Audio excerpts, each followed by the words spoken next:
Selamat berjumpa di channel Leader Daily, saya Tika Hulu. Kali ini kita akan berbincang dengan Bapak Leader Dermawan Solidaily.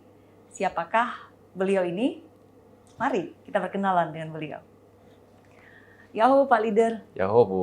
Hadia Duria. Duria Siseki. Apa kabar Tika? Kabar baik juga, terima kasih. Oke, kita akan berbincang, tapi sebelumnya saya ada pertanyaan sedikit nih ke Bapak atau Abang. Jadi saya panggilnya Bapak atau Bang Leader nih enaknya? Panggil Bang aja kali ya, Bang. biar lebih akrab ya. Dan lagian di sini juga saya biasa dipanggil LD di sini, disingkat Gitu ya? Leader Daily disingkat LD. LD ya. Jadi biar tetap semangat begitu ya. Iya, iya. Baik, kalau begitu kita akan menyapa dengan Bang Leader ya, Bang LD ya. Baik, senang sekali akhirnya setelah sekian lama begitu ya merencanakan pertemuan dan saat ini bisa berjumpa dengan Bang Leader untuk bercakap beberapa hal. Nah, di perjumpaan pertama ini nih, saya ingin mengawali mengulik sedikit tentang karirnya Bang LD nih. Bang Leader ini atau Bang LD ini ya dikenal sebagai, ini bisa kita lihat di sini nih ya, ada batu-batuan ya, sebagai profesional di bidang pertambangan. Dan saat ini sebagai direktur di sebuah perusahaan multinasional MNC Group. Prestisius sekali. Oke, saya singkatnya begini. Bagaimana Bang LD ini bisa sampai dari seorang profesional pertambangan dan sekarang menjadi direktur di perusahaan multinasional? Bisakah menceritakan bagaimana bisa mendapat kepercayaan sebesar ini? Coba tahu mudah dan banyak orang yang pengen ikutan. Ya kalau ditanya perjalanan sih panjang ya. Ini perjalanan puluhan tahun ya, 32 tahun sejak saya lulus SMA memulai pendidikan di teknik pertambangan. Ya saya memang basicnya teknik pertambangan, jadi ya nggak jauh-jauh pasti kerjanya di pertambangan sampai saya bergabung di MNC ini. Jadi paling tidak saya menjaga prestasi, integritas, fokus di bidang ini selama 30 tahun sehingga kemudian saya dapat kepercayaan di MNC Group ini. Wow, 30 tahun itu lama ternyata ya. Saya pikir cepet aja gitu Bang. Jadi siapa tahu nanti ada yang mau, sekarang ini zaman instan nih, pengennya buru-buru aja, ternyata 30 tahun. Oke, perjalanan panjang kurang lebih 30 tahun begitu ya. Nah, tapi saya juga menangkap begini, walaupun kita menyebut ada proses panjang, perjalanan panjang, tapi kan menjadi seorang direktur bukan juga pilihan sembarangan begitu ya. Ada beberapa faktor yang menentukan. Saya kira salah satunya adalah pendidikan. Nah, boleh nggak sih Bang LD ini berbagi gitu, siapa tahu ada yang suka juga dengan pertambangan. Pendidikan Bang LD itu apa sih sebetulnya? Dimulai dari mana begitu? Ya oke. Saya mungkin perlu jelaskan di sini ya. Saya ini berangkat dari Pulau Nias di Sumatera Utara. Jadi ini mungkin buat adik-adik saya di Pulau Nias, bahwa kita ini berangkat dari titik yang sama di Pulau Nias. Saya SD, SMP, SMA di Pulau Nias. Kemudian tahun itu masih jarang orang naik pesawat sehingga kita harus nyebrang laut ke Sibolga, ke Medan, dan baru ke Jawa. Jadi barulah saya benar-benar masuk ke perguruan tinggi di Jogja, teknik pertambangan di UPN Veteran Yogyakarta. Yang inilah mengawali saya bersinggungan dengan industri pertambangan. Jadi itu tahun 92 ya, saya masuk ke Jogja dan ini berjalan dengan waktu. Saya lulus, saya langsung pada saat itu begitu lulus saya langsung dapat pekerjaan di Kalimantan. Jadi tadi saya bilang ini proses panjang nih. Jadi saya tidak langsung ada di Jakarta, tapi saya ditempa di Kalimantan hampir 12 tahun. Kemudian saya baru muter kembali ke Sumatera Selatan, pindah ke beberapa perusahaan dan akhirnya berada di sini di MNC Group. Oke, ada yang menarik di sini sih. Kalau para pemirsa kita mendengar ya, ternyata Bang LD ini sekolahnya mulai dari Nias begitu ya. Kemudian sekolah pertambangan di Jogja ya, kalau saya tidak salah tadi. Yang saya bilang menarik ini begini, Bang LD itu kenapa sih milih sekolah pertambangan? Emang di Nias ada pertambangan? Iya. Jadi dulu itu kan kita ya dari NIAS juga tidak tahu apa-apa tentang pertambangan. Nah. Tapi saya kan dulu senang dengan yang berbau-bau alam ya. Sehingga waktu itu saya berpikir tambang, geologi ini pasti pekerjaannya ini pasti dengan alam, terkait dengan alam. Itulah kenapa saya memilih waktu itu memang jurusan ini geologi sama teknik pertambangan dan saya lulusnya di teknik pertambangan. Sedikit lagi nih kalau Bang Eldi mau jelasin nih. Jadi apakah karena Bang Eldi membaca buku atau menonton sehingga kemudian tergerak untuk wah nih pertambangan nih seksi nih untuk dipilih nih? Gimana sih supaya orang-orang muda juga tahu atau gimana? Ya waktu itu kan waktu itu kita berada di pulau Nias yang informasi belum terbuka seperti sekarang. Hanya waktu itu memang saya pernah melihat ada mahasiswa KKN dari seberang datang, kemudian mereka KKN bersama dengan waktu itu Abri Masuk Desa. Nah mereka kan bekerja melakukan aktivitas membangun desa, buat jalan itu lebih kepada pekerjaan di outdoor ya, di alam. Nah itu saya mengasosiasikan ini ya namanya tambang geologi ini pasti hidup di alam. Ya saya senang di situ. Kemudian barulah setelah masuk di Jogja, saya lebih ngerti lebih dalam dan akhirnya berkembang dalam perjalanan waktunya. Oke, saya menangkap berarti influence dari orang lain itu juga bisa memberikan kontribusi ya ke kita. Oke, saya mau lanjut sedikit lagi nih tentang Bang Eldi nih ya di percakapan kita ini. Nah, tadi Bang Eldi sudah mengatakan bahwa untuk sampai di posisi ini butuh proses yang panjang sekitar 30 tahun dan itu juga banyak hal yang dilalui di sana. Pendidikan juga kemudian dipilih begitu ya, itu juga tidak langsung di Jakarta ya, ada sekitar 12 tahun juga di Kalimantan tadi, itu sebuah catatan-catatan penting juga ya. Nah, selain pendidikan formal, tadi menyebut tentang pendidikan di Yogyakarta begitu, apakah ada juga faktor lain yang sebetulnya turut menentukan keberhasilan seorang leader daily, entah sebagai direktur atau tokoh masyarakat saat ini?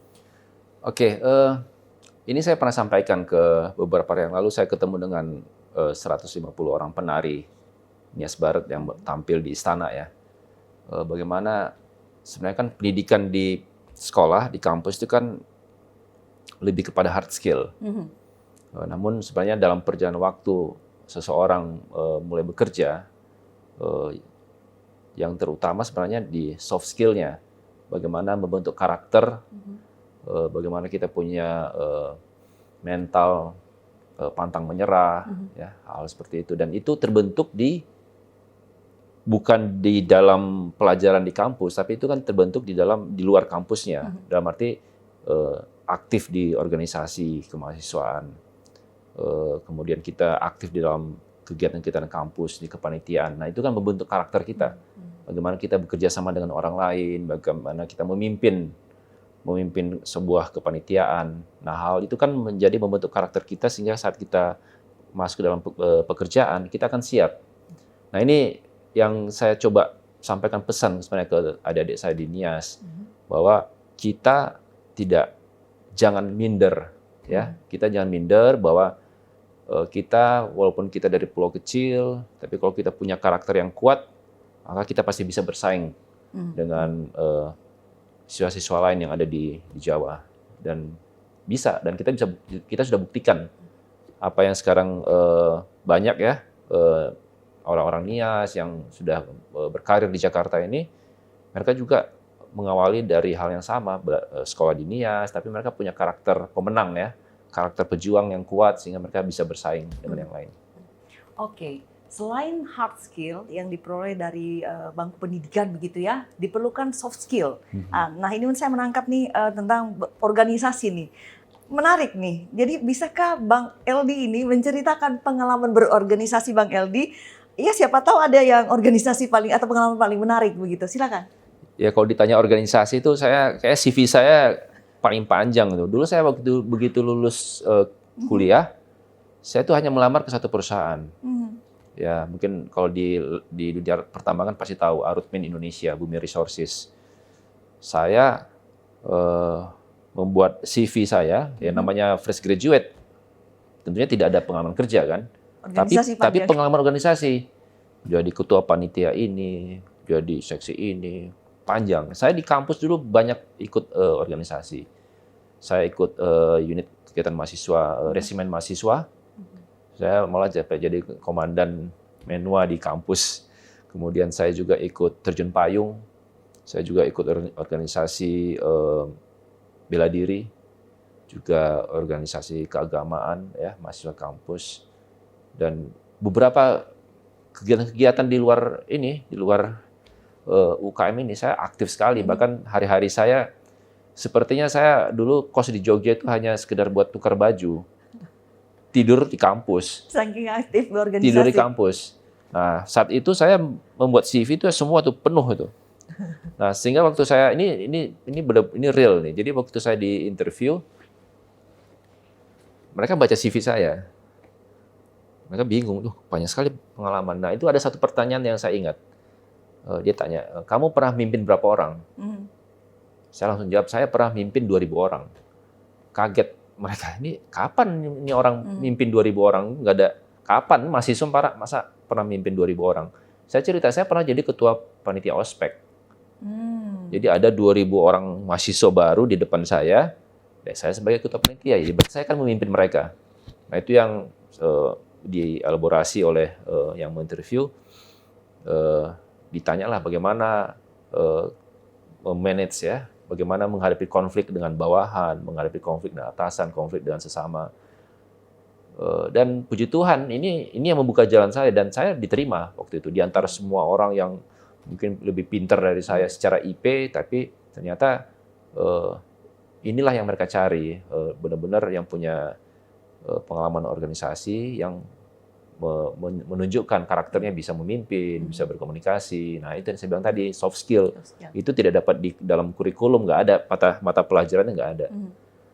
Itu dari mahasiswa.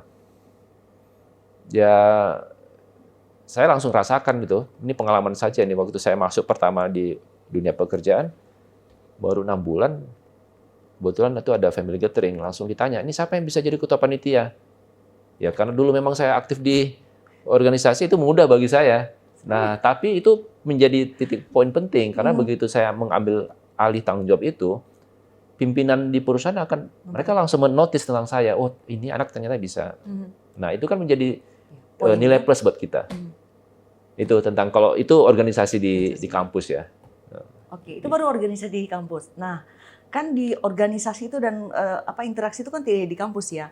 Saya ingin bertanya sedikit juga nih, kalau ada nggak sih organisasi lain, gereja misalnya atau apa yang pernah Bang Eldi juga berkecimpung di sana? Ya, memang sepertinya hidup saya ini tidak lepas dari organisasi, panjang sekali kalau bisa dicerita. Kalau organisasi profesional, saya di ahli pertambangan, ya, Perhimpunan Ahli Pertambangan Indonesia, beberapa di Ikatan Alumni Tambang, saya aktif, pengurus. Kemudian kalau di organisasi masyarakat NIAS, saya sejak 2014 sebagai wakil ketua Ikatan Kerukunan Keluarga Besar Lahemi. Kemudian di NIAS Barat, saya sebagai Dewan Pakar, saya juga ada Dewan Pakar di Pemuda Peduli NIAS. Saya pernah di HIMNI juga, di Sekretaris HIMNI Provinsi DKI tahun 2021 terakhir. Kemudian banyak sih, bahkan 2019 saya itu pernah jadi ketua relawan Jokowi, NIAS for Jokowi, Presiden. Itu 2019. Kita deklarasi di Jalan Proklamasi, dan ya itu pengalaman yang cukup menarik itu, karena harus pertama sekali saya terlibat dalam kegiatan yang berbau politik di situ tuh. Situ. Kemudian kalau ditanya agama, ya, organisasi keagamaan, itu sampai sekarang saya masih aktif sekali. Dari dulu saya sulit menolak kalau ada yang meminta saya untuk membantu dalam kegiatan gereja khususnya. Saya sekarang masih Satuan Keriso di BNKP Jakarta.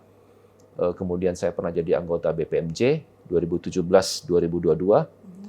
Kalau sekarang saya sebagai ketua panitia perayaan Hari Besar Gereja di BNKP Jakarta. dan banyak panitia Natal pernah, panitia Malam Dana pernah. Waduh, bahkan bulan Desember depan saya tuh ada 3 jadi ketua panitia. Bisa cerita Pak, Bang. Ketua Yang panitia, mana-mana aja. ketua panitia Natal di BNKP Jakarta, ketua panitia Natal IKKBL masyarakat Nias di Tangerang. Kemudian juga saya ketua Munas PMNBI Apa itu dan Natal, PMNBI? Bisa Persatuan dijelaskan Masyarakat mungkin? Nias Barat Indonesia. Itu jadi kita adakan Munas dan Natal di Lahemi. Ada 3 nih. Tanggal 17 di Tangerang, tanggal 22 di Lahemi, dan 25 saya harus balik ke Jakarta karena saya ketua panitia Natal di BNKP Jakarta. Sangat padat. Jadi kalau soal kegiatan gereja saya sih sampai sekarang saya masih aktif terus. Saya tidak pernah nolak. Oke, jadi bisa dikatakan ya bahwa sekalipun Bang Eldi nih ya di dunia profesional begitu ya sangat padat waktunya, tetapi kegiatan keorganisasian khususnya agama itu juga bisa berjalan dengan baik sejauh ini ya, begitu ya? Saya selalu menyediakan waktu untuk itu, dan karena saya percaya apa yang pencapaian sampai sekarang itu pasti kan itu kita kembalikan ini berkat dari Tuhan ya. Jadi sebagai ungkapan syukur kita, ya kita juga melayani di dalam kegiatan gereja. Oke. Itu sih. Apakah dengan demikian kita bisa katakan bahwa sebetulnya baik pekerjaan profesional bisa berjalan selaras begitu dengan kegiatan keagamaan ya? Bisa begitu ya Bang? Atau bagaimana? Oh iya, pasti. Sekarang kita sudah diberkati lewat pekerjaan kita di kantor. Ya kita juga harus mengembalikan itu semua dalam bentuk melayani dalam kegiatan gereja. Itu simple segitu aja. Oke. Baik, kita akan mengakhiri episode pertama ini. Mungkin ada sesuatu yang Bang Eldi mau sampaikan kepada para pemirsa kita saat ini, secara khusus begitu? Saya kembali lagi, saya sangat concern bagaimana kita mengembangkan sumber daya manusia di Nias khususnya, karena saya orang Nias ya. Karena saya punya keresahan bagaimana anak-anak Nias ini harus bisa percaya diri, tadi harus confident, percaya diri bahwa mereka tuh bisa. Nah, mudah-mudahan dengan pembicaraan ini banyak anak-anak Nias yang termotivasi bahwa mereka ternyata ada loh orang Nias yang sekolahnya di Nias tapi bisa berkarir di Jakarta kan. Ya, ini bukan berarti saya mau menyombongkan diri, tidak. Ini semua kan saya ini tidak ada apa-apanya. Tapi saya diberi amanah, kesempatan, dan tapi kan saya bilang saya memulai ini semua dari titik yang sama dengan teman-teman kita yang di Nias, SMA di Nias, SD, SMP di Nias, sama kan. Dan kemudian dalam juga keterbatasan juga ya? dalam segala keterbatasan. Dulu malah belum ada internet, belum ada handphone. Jalan kaki ya? Masih jalan kaki. Saya ngalamin jalan kaki dari Onolimbu ke Limbuasi. Sampai Moi itu saya pernah ngalamin jalan kaki seharian. Terus nyebrang pakai, waktu itu ada kapal Agape ya, terus ada kapal kayu, Sumber Makmur dan terkenal. Ya, jadi saya intinya saya ingin mendorong ya adik-adik saya di Plonias ya supaya percaya diri bahwa kita juga bisa sama seperti yang lain, dan mudah-mudahan ini bisa memberi motivasi yang kuat lah ya. Mereka harus mempersiapkan diri. Saya selalu concern membentuk karakter pemenang ya. Membentuk karakter pejuang, pantang menyerah. Jangan sampai, kemarin saya sampaikan apresiasi saya kepada anak-anak yang kemarin menari di istana. Saya bilang, coba bayangkan kalau kalian saat latihan langsung menyerah, pasti kalian tidak akan sampai di sini. Tapi saya yakin kalian punya karakter yang pantang menyerah, latihan, kerja keras, dan akhirnya terbayarkan dengan penampilan di Istana Negara.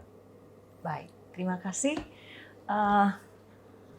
Kita di bagian terakhir episode ini, kita mendengarkan satu kata yang semoga tadi diperhatikan, disampaikan oleh Bang Eldi, bahwa kita perlu memiliki karakter pemenang. Dan saya kira itu poin yang penting untuk kita terapkan dalam kehidupan kita juga. Demikian bincang kita dengan Bang Leader DSDLI kali ini. Semoga bermanfaat bagi kita semua, dan sampai jumpa di episode berikutnya.